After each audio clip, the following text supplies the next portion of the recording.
ہمارے سیاسی سسٹم کو سبوتاج کر دیتی ہیں. اب پی جے کی بات سے میں اس لیے اتفاق کرتا ہوں کہ اگر ایک سیاسی نظام چل رہا ہے اور اس میں کوئی مطلب کہ چھوٹی موٹی خرابیاں آ رہی ہیں، ہمارا کام ہے کہ ان کی نشاندہی کی جائے، اس کو بتایا جائے کہ اس کی خرابی کی یہاں سے وجوہات ہیں، اس کو کہاں سے ٹھیک کیا جائے. دوسری بات میں آپ سے آغا صاحب مجھے سوری ایک منٹ روکنا پڑے گا. لارڈ نذیر صاحب ہمارے ساتھ لائن پہ ہیں. جی لارڈ صاحب السلام علیکم. وعلیکم السلام. جی سر جی این آر او فیصلہ آ گیا، سن لیا آپ نے؟ ہاں جی بالکل سن لیا جی. فرمائیے گا کیسا لگا؟ دیکھیں جی اچھی بات ہے، یعنی قوم کو اتنا ایکسائٹ نہیں ہونا چاہیے. پاکستان کی پالیٹکس جو ہے وہ لوگوں کی تو دنوں میں اور سالوں میں بدلتی ہے، وہاں پہ ہر منٹ میں بدل جاتی ہے، لمحوں میں بدل جاتی ہے. تو فیصلہ تو جج صاحبان نے کیا ہے، وہ اچھی بات ہے کہ وہ انصاف پہ مبنی ہے، لیکن اس کو امپلیمنٹ کون کروائے گا؟ فوج تو نہیں کروا سکتی ہے، کیونکہ فوج تو اپنے الجھن میں پڑی ہوئی ہے، اور جو سیاستدان ہیں اس میں جناب آپ کے بڑے بڑے بگ گنز بگ شاٹس یہاں پہ جو بیٹھے ہیں وہ بھی، اور وہاں پہ جو بیٹھے ہیں وہ بھی ملوث ہیں. تو اس لیے ڈونٹ گیٹ ٹو ایکسائٹیڈ، لیکن اچھی بات ہے. اچھا تو آپ صدر صاحب کا کیا مستقبل دیکھ رہے ہیں؟ صدر صاحب کو کوئی نہیں چھیڑے گا.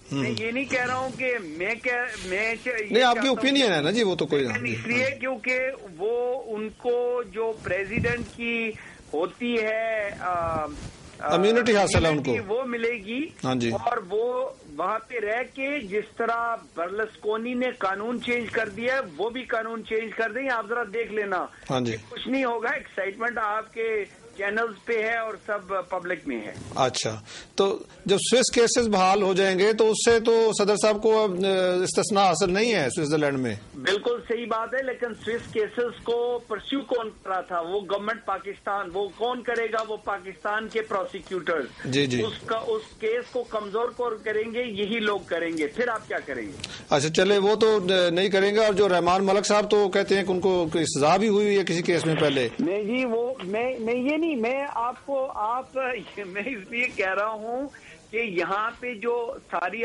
مجھے پاکستان سے فون آ رہے ہیں یا ہر جگہ سے آ رہے ہیں. جی جی. آپ میریکلز نہ ایکسپیکٹ کریں، کچھ نہیں ہوگا.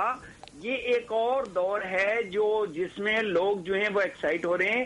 ٹیک اٹ ایزی، اور آپ دیکھیں گے کہ وہاں کی سیاست پھر بدلے گی. لیکن یہ اچھی بات ہے کہ کورٹ نے فیصلہ دیا ہے کہ این آر او ایک غیر قانونی، ایک غیر جمہوری حربہ تھا. مشرف صاحب نے وہ کیا تھا اس لیے کیونکہ وہ خود بھی اس میں جو ہے وہ اپنی اجازت لینا چاہتے تھے باہر آنے کے لیے، اور جو اندر جانے کے لیے جنہوں نے کیا وہ بھی آپ کے سامنے. لاڈ صاحب بالکل آخری ایک کوشچن آپ سے کہ کچھ جو تجزیہ نگار ہیں انہوں نے کہنا شروع کر دیا کہ مڈ ٹرم الیکشن، کیا آپ بھی کچھ ایسا دیکھ رہے ہیں؟ میرے خیال میں اٹس ٹو ارلی ٹو سے دس. آئی تھنک آپ ٹائم دیں. مڈ ٹرمز الیکشن تو جن لوگوں کی امید ہے، خواہش ہے، وہ کہہ رہے ہیں. میرے خیال میں ابھی حالات پاکستان کے مڈ ٹرم الیکشن کے نہیں ہیں، کیونکہ وار جو نارتھ میں ہے، پاکستان کے بلوچستان کی چیلنجز ہیں. چینجز ہوں گی لیکن میرے خیال میں اتنی نہیں ہوں گی. ڈاکٹر صاحب بہت شکریہ، آپ سے آئندہ بات ہوتی رہے گی. Thank you very much once again. Thank you. جی آغا صاحب. میں لارڈ صاحب کی بات سے بالکل اتفاق کروں گا کہ جیسا کہ دیکھیں میں نے شروع میں ہی کہا کہ ہمیں جو عدالتی فیصلہ آیا ہے اس پہ ہم نے پوری عدلیہ کے ساتھ انہوں نے اس کو فیصلہ سنایا، ہم نے اس کو ایکسیپٹ کیا. لیکن اس میں اگر کچھ جمہوریت کو سبوتاج کرنے والی قوتیں یہ سمجھتی ہیں کہ یہ بہت ہی زیادہ کچھ خوش آئند بات ہے اور ہم اس سسٹم کو کسی دوسری طرف کو موڑ کے پیش کر دیں گے، تو خدا کے لیے ابھی جو جمہوری نظام آیا آپ نے آمریت کو اتنا جھیلا ہے، اس کو تھوڑا چلنے دیجئے. کیونکہ دیکھیں اپنا عدنان صاحب، جو انسان ہے وہ فطرت کا ایک بہترین شاہکار ہے، اور انسانی فطرت جب اس کو بیچتی ہے تو وہ اتنی انرجی لے کے وہاں سے آتا ہے کہ آپ کا وہ دنیا تو کیا میرا خیال ہے پوری کائنات فتح کر سکتا ہے، لیکن اگر اس انرجی کو صحیح جگہ پہ استعمال کیا جائے. دوسری رہ گئی لارڈ صاحب والی یہ بات کہ اپنا جو پریزیڈنٹ صاحب کے بارے میں، تو بالکل اس میں تو کوئی شک نہیں ہے. اب یہ میں عوام کو بھی بتا دینا چاہتا ہوں کہ یہ جو پریزیڈنٹ زرداری کو امیونٹی جو حاصل ہے وہ صرف ان کو نہیں ہے، یہ برطانیہ میں بھی اگر پریزیڈنٹ جی ہاں ہیڈ آف دی اسٹیٹس کو ہوتی ہے، گاندھی ہو، چاہے وہ منموہن سنگھ ہو، چاہے وہ کینیڈا جو بھی ہیڈ آف دی اسٹیٹ ہے ان کو ہوتی ہے، ٹھیک بات ہے، اور یہ ان کو پرسنل ان کے نام سے حاصل نہیں ہے، ٹھیک بات کہہ رہے ہیں، یہ ان کے آفس کو اور ان کی کرسی کو، جی وہ سارے لوگ آغا صاحب سارے یہی کہہ رہے ہیں کہ وہ کسی پرسن کو نہیں ہوتی، بالکل اس عہدے کو ہوتی ہے. اور ہم اس بات کو پھر بالکل ایک کہیں گے کہ اگر ہمارے ملک میں ایسی کوئی چیزیں ہیں اور جو لوگ اس قسم کی کرپشن میں انوالو تھے اور جو ملک کا پیسہ گیا، بالکل ہمیں اس نقصانات کا ازالہ کرنا چاہیے اور وہ نقصانات بالکل ان کو پورے کرنے چاہیے، لیکن سسٹم کو، جمہوری نظام کو تو باہر نہیں کرنے دیا جائے تاکہ دوبارہ فوج پھر ہمارے. آپ کہتے ہیں جمہوریت کو ڈیریل نہیں ہونے دینا چاہیے. راجہ صاحب جناب، جمہوریت این آر او کا فیصلہ آ گیا، جمہوریت ہم نے بچانی ہے، آپ کیا سجیسٹ کرتے ہیں کہ کیا کرنا چاہیے؟ سیاسی جماعتوں کا کیا کرنا چاہیے وہاں پہ؟ یہ آپ کا بڑا اچھا سوال ہے عدنان صاحب.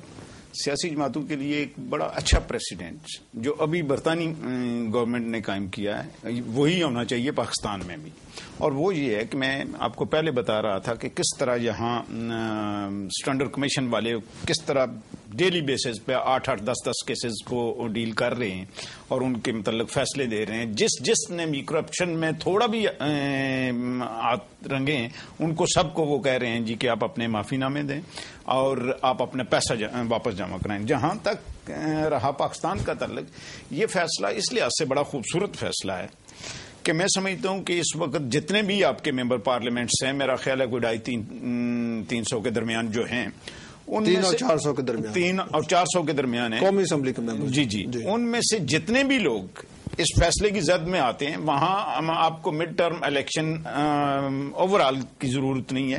جو اچھے لوگ ہیں، جو وہاں صاف ستھرے کردار کے لوگ ہیں، انہیں اپنا پورا ٹینیور پورا کرنا چاہیے.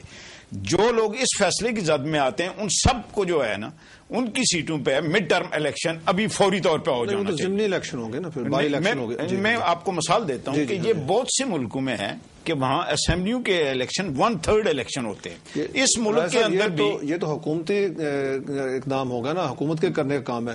سیاسی جماعتوں کو کیا کرنا چاہیے؟ انہیں کوئی ایسا لائے عمل اختیار کرنا چاہیے، کوئی کوڈ آف کنڈکٹ تیار کرنا چاہیے کہ لوگوں کو. میں یہی آپ سے گزارش کر رہا ہوں کہ یہاں تینوں جماعتوں نے کیا ہے کہ اپنے ان تینوں جماعتوں نے یہ ڈیسائیڈ کر لیا، یہ دونوں لوگ جو ہیں یہ اس سے آگاہ ہیں کہ ہر جماعت نے اپنے ممبر جنہوں نے بھی کوئی بھی غلط بات کی ہے ان کے متعلق انہوں نے فیصلہ کر لیا کہ ہم نے آئندہ آنے والے الیکشن میں ان کو ڈی سلیکٹ کرنا ہے، خواہ وہ کتنا بھی کوئی پاورفل کیوں نہ ہو.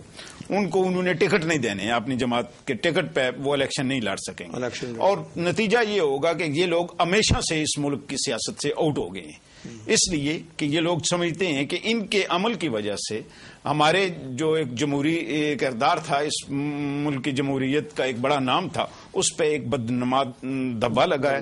اور ایسے لوگوں کو سیاست، اور یہ اس کا نتیجہ یہ ہوگا کہ برطانیہ کی سیاست میں کم از کم آئندہ 1 صدی تک کوئی بھی ممبر پارلیمنٹ غلط کاموں میں انوالو ہونے کی ضرورت نہیں کرے گا. غلط کاموں میں آغا صاحب یہ تو کہہ رہے ہیں کہ کیا پاکستان پیپلز پارٹی اس سے کچھ سبق سیکھ کے اپنے کچھ لوگوں کی قربانی دے گی؟